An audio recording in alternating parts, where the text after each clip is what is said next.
call to action for the next 10 years of North Valley. Number one, I would say you and I need to continue to grow in a relationship with Jesus Christ and one another. Abiding in a relationship with Jesus Christ is the call and the command for you and me. Abide, abide, abide. What does abide mean? It means to continue. It means to remain. Some of you have been going away a long time, like my brother said during communion. He said, maybe today's a day where you just remember and you return. It's like you hadn't seen your friend in a long time. It's like you need to renew that love and that commitment to Jesus Christ. Continue to grow with Jesus and with one another. As a Christian, you need to continue to grow. Wherever you started in your faith, you need to be progressing forward. If you've moved back, it's time to move forward. Salvation, when you pray to receive Jesus Christ, it's like an incredible journey, but there's salvation and then there's sanctification. And the sanctification process is a process of growing in holiness. Continue to grow with Jesus and one another. Jesus said, if you're truly my disciples, you will abide. Jesus said in John chapter 15, abide in me and remain in me, and you will bear much, help me out, fruit. Be full of grace and full of truth. This is what's mentioned in John chapter 1, verse 14 about Jesus Christ. And for the church today, Christians today, man, we're amped up about truth because there's so many lies, right? And the frustration is for all of us is there's so many lies going on in the educational system and the political system. There's so many lies. Number 3, be humble, not prideful. God hates pride. It's on he just hates it. You think too much of yourself, you're in trouble. You think too much of our church, you're in trouble. The bad guys in the New Testament are the most prideful people.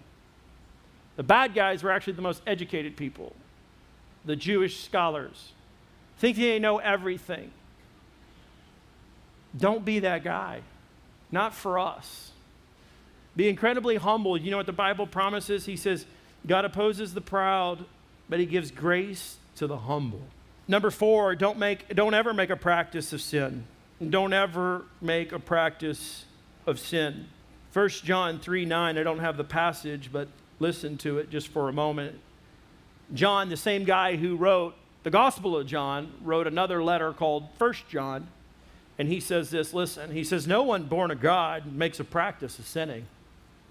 Listen, no one born of God ever makes a practice of sinning, for God abides in him, and he cannot keep on sinning because he's been born of God.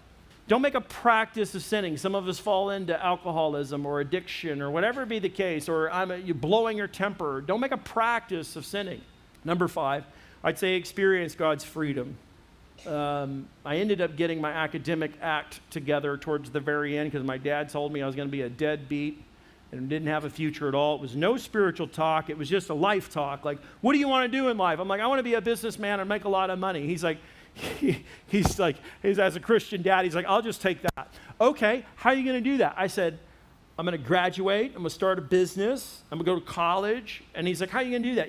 Your grades are so bad. How about you just try? That was it. Try. So I tried. And at the end of my academic endeavor, I actually did pretty well graduating high school. And I got to the end of it, and I found out I was still empty. Still empty. And I was like, something's wrong. I thought I was supposed to be happy. Still empty. I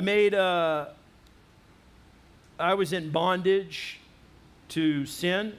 I was in bondage to the power of sin, and I was not going to experience freedom. I had friends that started coming to know Jesus Christ, and they were talking about freedom that they experienced, and joy, and peace, and freedom from the temptation of drugs and alcohol and all these things, and I wanted that.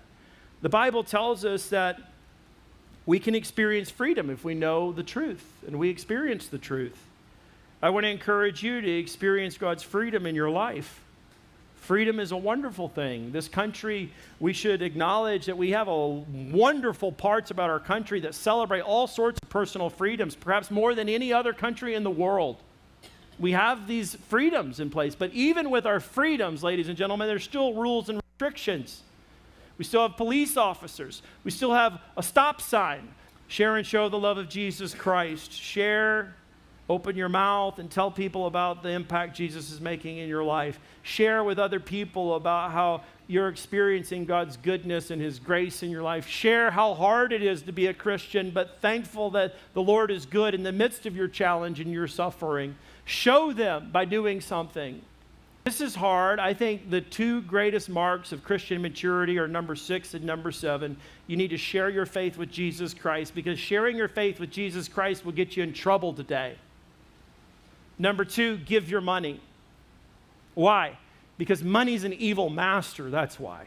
Money can be used for a great deal of good, but money is like this powerful thing and possessions of materialism. And our idol in American culture is much materialism. Nice car, nice house, you know.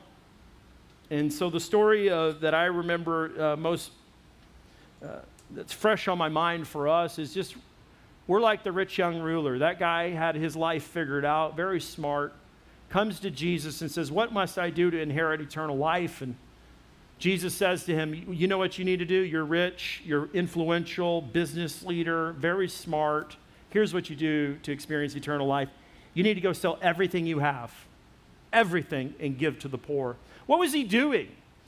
Does Christianity advocate a poverty theology that you need to become a monk and have no material possessions? No, not necessarily. Does it advocate the idea of prosperity theology, that if you're a Christian, you're going to be healthy, rich, and wise? No, it doesn't. So what was Jesus doing? You know what he was doing? That young man, you know what his idol was? Do you know what the one thing that was keeping him away from Jesus Christ? It was money.